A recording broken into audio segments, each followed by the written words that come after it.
So, Mike and Daniel reporting for ESCKAZ.com. We're live in Copenhagen, second day in Copenhagen here. So we thought we'd come down to the harbour and explore the river boats, or the river buses actually. Most of you will be using the river buses to get across to the Eurovision island when you get here. So this is quite important. This is a little dock. This isn't actually near the arena anywhere. I think the river boat costs 240 Danish crowns each journey or something like that. Yeah, so the weather's still fantastically amazing. This is one of the stops just before the Eurovision Island, so we thought this would be a little bit less congested. You can actually walk to Eurovision Island from here. It would take you about 20 minutes or so. So that's something to think about if you're coming again and the boat is really congested. You could get off here, maybe go for a nice walk. It's quite pleasant. And yeah, maybe we'll give you a bit more of an update later on.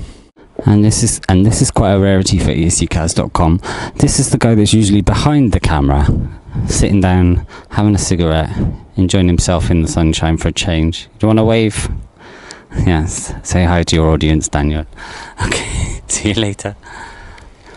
So yes, we made it onto the river bus. It's quite crowded. It's quite nice, but they don't seem to have taken our money just yet.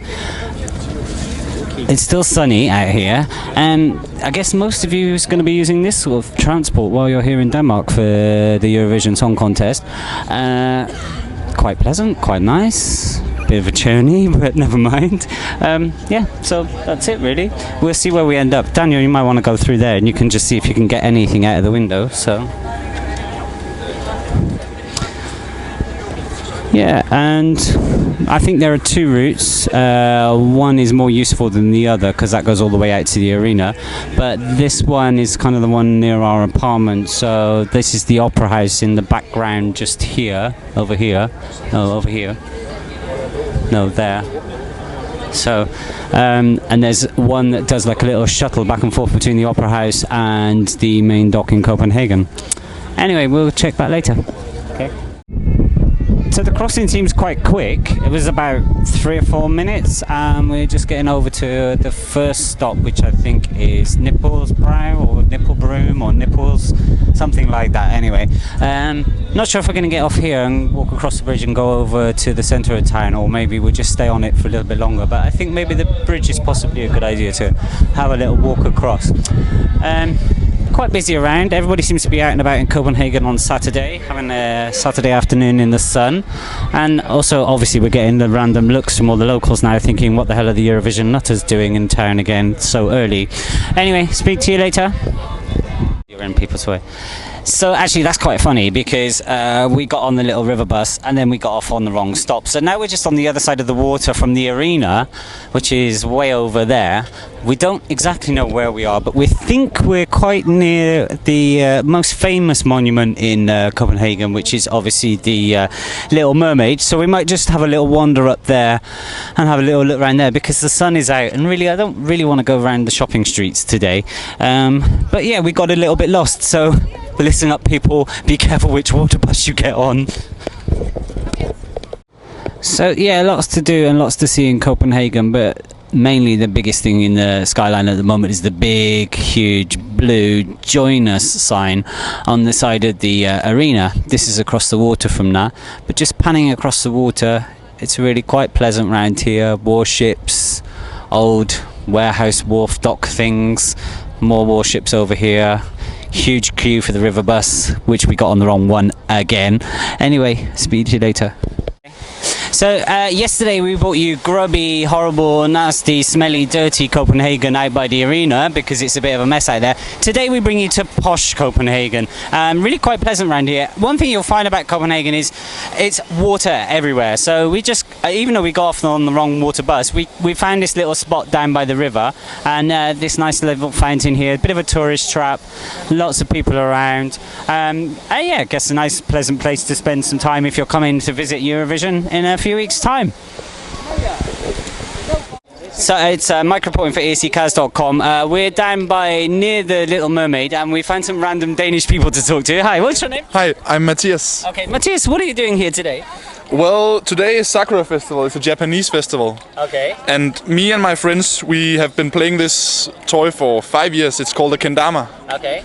and it came to Denmark 5 years ago when we brought it. Okay. So basically today we're just here playing kendama with whoever wants to play kendama with us. You're teaching them, right? Yeah. Yeah, right now I'm... Who's the experts here? Show me the experts. Well, all of these kids are experts because the kendama history in Denmark is so new still that so many tricks are still being made up.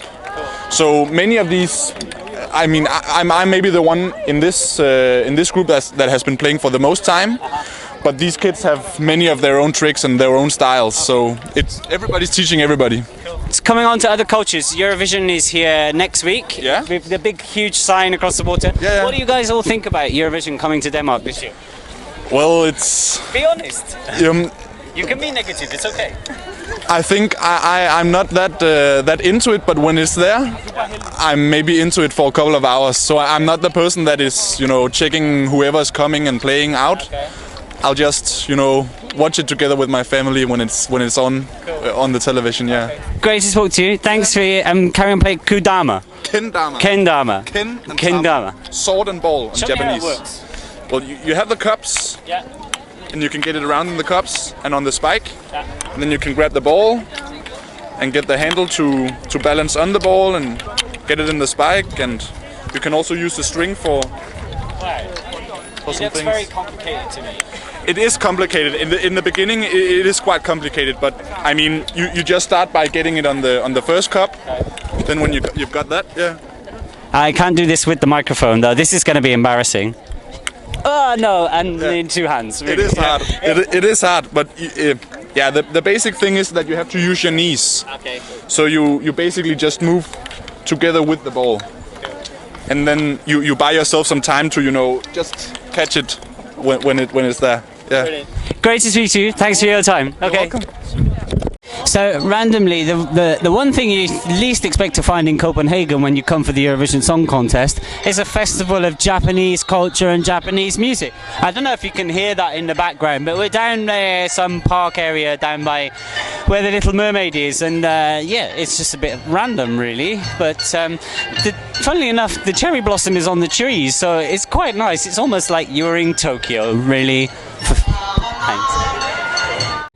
So down by Copenhagen's most famous landmark in the whole of the world, the Little Mermaid, we've met Vivian. Hi Vivian, nice to meet you.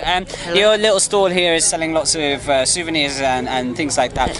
But what we did notice was that you've got a rather interesting poster. Could you explain that to me? I asked my sister if she could draw the Little Mermaid singing. Point it out to me. Singing and for Eurovision Song Contest here in Copenhagen. So these are original prints, really? Yes, I print. By a named artist? Yes, my sister drew the Okay. Yes. And are you excited about Eurovision being in Copenhagen? Yes, it's very lovely. I love the huge sign across the water. It's massive, isn't it? So. Yes. I'm really enjoying it. Yes. And have you found that many tourists have come for Eurovision? Yes, a lot of tourists. It just started last week. Right. Okay. And I talked with a lot of tourists, Japanese, Chinese, from all over the world. But I think tourists are coming for Eurovision. Have you found tourists coming for Eurovision? Yes. I'm sure about that. Yeah. That's why I want to make some money. Yes. Okay, so anybody that's coming to Copenhagen, come down to see Vivian down at the Little Mermaid next week. Buy her posters. Well, that's a bargain. €7. That's a bargain, really. Okay. Thanks very much for your time. Thank you. The last stop on our very, very quick tourist guide around Copenhagen for today, anyway, at least, is the most famous Denmark monument, which is the what's it called again? Oh, what's it called? Little Mermaid. Oh yes, the Little Mermaid. So just for Jeremy Levine of the ESCKAZ.com crowd, I'm not massively impressed, and you know exactly what that means. Yeah, it's their most famous landmark. It's on every postcard. It's a big tourist trap. If you've never been to Copenhagen, take the trip and come down here and have a good time, and go up and touch her on the rocks and have a whale of a time. But the best thing is, if you do get down on the rocks, you'll get a great shot of you in the background with the arena for Eurovision in the background. So that's it for today. I think we need to go and get a beer.